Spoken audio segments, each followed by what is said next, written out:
So one thing that we were experiencing, or when we came up with our energy equations, when we came up with kinetic energy, we did something a little different than the other ones. If you remember right, we said kinetic energy, well, we said work was the integration of force dot dr, where dot product is a multiplication between two vectors. R is a vector, and F is a vector, force is a vector, and distance is, or displacement is a vector. And then we said, well, looking at Newton's second law, we're going to take this idea that F is equal to ma. Okay, and that's totally incorrect. F does not equal ma. F net, or the net forces on a system, equals ma. It was something completely different. So we did the substitution like this.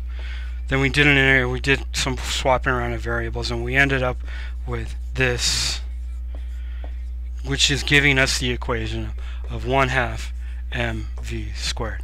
Okay, that's kinetic energy. Excuse me. Here's the thing. This is a different kind of energy than potential energy. When we looked at potential energy, we basically have, there's actually a third potential energy from electrostatics, and we'll talk about that when we talk about the modern forces, which are not terribly modern. Newton comes up with one of them, to be honest, so they're kind of around in the very beginning, but I use the word modern because they're field forces. They're a different kind of force. But anyway, this is different than all of our potential energies because of its motion base. The other reason it's different is this derivation, where I'm coming up with this idea, F is equal to ma. The hint of why it's different is what I said about ma.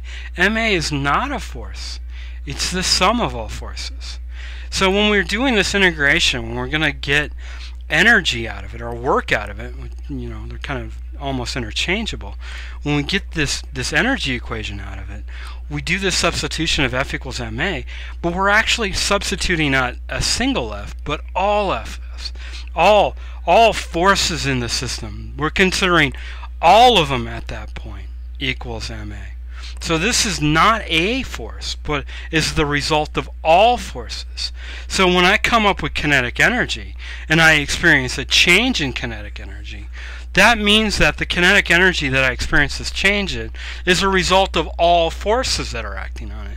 And if I take it one step further, if I say this F dot dr is actually F dot dr, F dot dr, F dot dr of all the things that do work, all the forces that do work, going on and on and on and on, taking into account everything that sums up this F in order to get ma, that means that it's not only the sum of forces, it's the sum of all the work.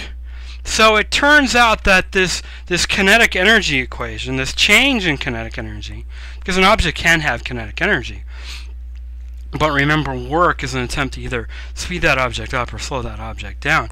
The net effort to speed or slow an object down is this change in, gives you the change in kinetic energy. So all of this work that's being plugged into the system produces a change in motion, and that motion is related to this kinetic energy. I mean, we got velocity here.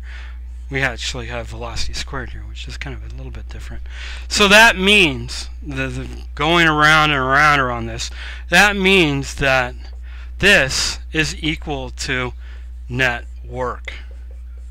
So any changes in I don't want to think of network. I want to think of net work. Okay? So this change in kinetic energy is the network in the system. If I can measure how much changes this object experiences, how much its kinetic energy changes by, I know the network in the system. And that's actually kind of cool. I mean, when we looked at forces and trying to add up all the vectors, you had to get all of them together, and experimentally it's very difficult to do that. This idea of network says, alright, I know this force, I know this force, I know this force. I don't know this force. I don't know the force of friction, let's say. So I know all of these. I know how much work is done here.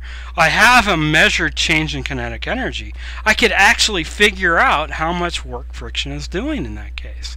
Then I got distances, and I'm like, bingo, I'm in like a burglar.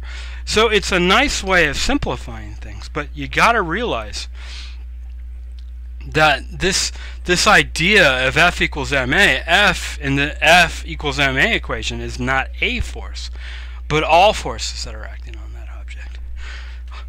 All forces produce a change in motion. When you combine them all, they produce this acceleration. Okay, so when we add up all the work to it, it produces a change in kinetic energy. Cool. So that's another part of the work energy theorem, that the change in kinetic energy of an object is directly related, or is equal to the net work done on a system. Okay, and it's normally expressed this way, because there's more than one type of kinetic energy. There's really three that we're going to be looking at. Okay, cool.